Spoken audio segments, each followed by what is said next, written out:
guys, welcome to my channel. So I'm a first year MBBS student from a government medical college in Chhattisgarh. So in this video we will talk about last 30 days strategy for NEET. देखो अब NEET के लिए बहुत कम time बचा है, सिर्फ एक महीना। तो स्ट्रेटजी और रिसोर्सेज तुम्हारे एकदम फिक्स होने चाहिए कि तुमको कैसे कैसे आगे बढ़ना है। नहीं तो क्या है ना, एकदम तुम गड़बड़ा जाओगे, बहुत सारी चीज़ें करने लगोगे, कन्फ्यूज़ हो जाओगे और लास्ट में कन्फ्यूज़ होना is not good for your exam. तो सबसे पहले बात करते हैं बायोलॉजी में। तो बायोलॉजी में अभी जो तुमने साल भर मेहनत की है ना, जो तुमने एनसीईआरटी हाइलाइट्स कर करके रखे हैं और पैराग्राफ को कंसाइज कर करके तुमने साइड में उसका शॉर्ट में लिख लिख के रखा है, अभी सिर्फ वही काम आएंगे। तो अभी तुम पूरी पूरी एनसीईआरटी मत पढ़ो, सिर्फ हाइलाइट्स पढ़ो और कंसाइज जो तुमने कर करके रखा है ना साइड में, बस उसे पढ़ो। और कोशिश करो कि रोज़ दिन में 3 से 4 चैप्टर कर लो। देखो अब ये तुम्हें हाइलाइट्स पढ़ना और कंसाइज के वो पॉइंट्स पढ़ना है, तो इसमें तुमको 15 to 20 मिनट्स लगना चाहिए एक चैप्टर करने में।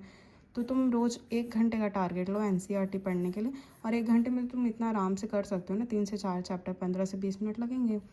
अब देखो क्वेश्चन प्रैक्टिस के लिए तुम अभी पूरा टेस्ट पे रिलाई कर जाओ बायोलॉजी के लिए, और तुम्हें अभी कोई भी बुक मॉड्यूल कुछ भी सॉल्व करने की ज़रूरत नहीं है, सीधा टेस्ट हो। तुम टेस्ट से ऑलरेडी तुम्हारे 90 क्वेश्चन प्रैक्टिस होंगे, इतना इनफ है अभी के टाइम पे। फिर उसके बाद टेस्ट में जो तुम्हारे रॉन्ग अटैम्प्ट्स होंगे ना, बस तुम उनका पूरा एनसीईआरटी रिवाइज करो। जैसे कि सपोज तुम एनिमल किंगडम पढ़े, अब एनिमल किंगडम में तुम जो जो हाईलाइट करे थे उसे पढ़े और जो जो साइड में कंसाइज किए थे पॉइंट्स उसे पढ़े, ठीक है।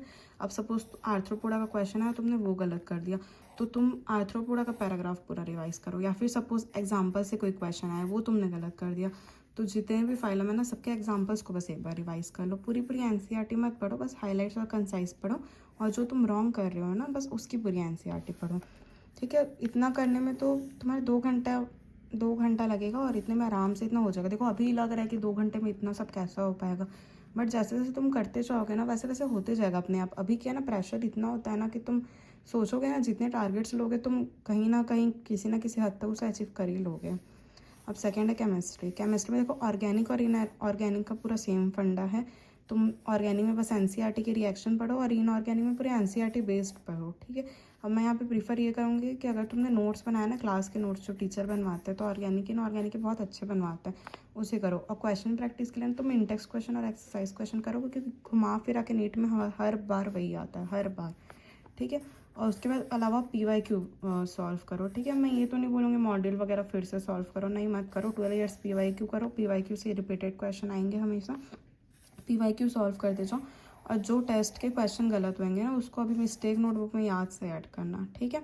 तो सबसे पहले क्या करना, तुम जो नोट्स बनाए हो ना उसे पढ़ो, फिर उसके बाद 12 ईयर्स के पीवाईक्यू करो, फिर उसके बाद तुम टेस्ट दो। अब टेस्ट में जो मिस्टेक होंगे उसको मिस्टेक नोटबुक में ऐड करो, और जो तुम्हारा जिस टॉपिक के क्वेश्चन गलत हुआ है ना, उसको एक बार मॉड्यूल से सॉल्व कर लो। मॉड्यूल से या फिर पीवाईक्यू ही दोबारा भी कर सकते हो, या फिर मॉड्यूल से सॉल्व कर लो, दोनों ओके, ठीक है। अभी तुमको ये भी लग रहा होगा कि ऑर्गेनिक इनऑर्गेनिक में इतना टाइम, देखो वेटेज बहुत ज़्यादा है ऑर्गेनिक और इनऑर्गेनिक का। जिसका वेटेज ज़्यादा है ना, उसको टाइम भी ज़्यादा देना पड़ेगा, उसके पीछे मेहनत भी ज़्यादा करनी पड़ेगी। अब केमिस्ट्री ऐसा है ना, बहुत कम चैप्टर्स बच गए केमिस्ट्री में, तो केमिस्ट्री से हर चैप्टर हर टॉपिक बहुत ज़्यादा इंपॉर्टेंट है, वेटेज बहुत ज़्यादा है। और ऑर्गेनिक इनऑर्गेनिक एकदम पीवाईक्यू से डायरेक्ट क्वेश्चन आते हैं, इसलिए मैं पीवाईक्यू पे इतना ज़्यादा इंफोसाइज कर रही हूँ, ठीक है। अब नेक्स्ट है फिजिक्स और फिजिकल केमिस्ट्री। शॉर्ट नोट्स पढ़ो, जो भी तुमने शॉर्ट नोट्स फार्मूला शीट बनाए उसे ही पढ़ो। पूरा फुल नोट्स करने का कोई ज़रूरत नहीं है, अभी टाइम ही नहीं है उतना। शॉर्ट नोट्स करो, टेस्ट दो, और पीवाईक्यू करो 36 ईयर्स के, ठीक है।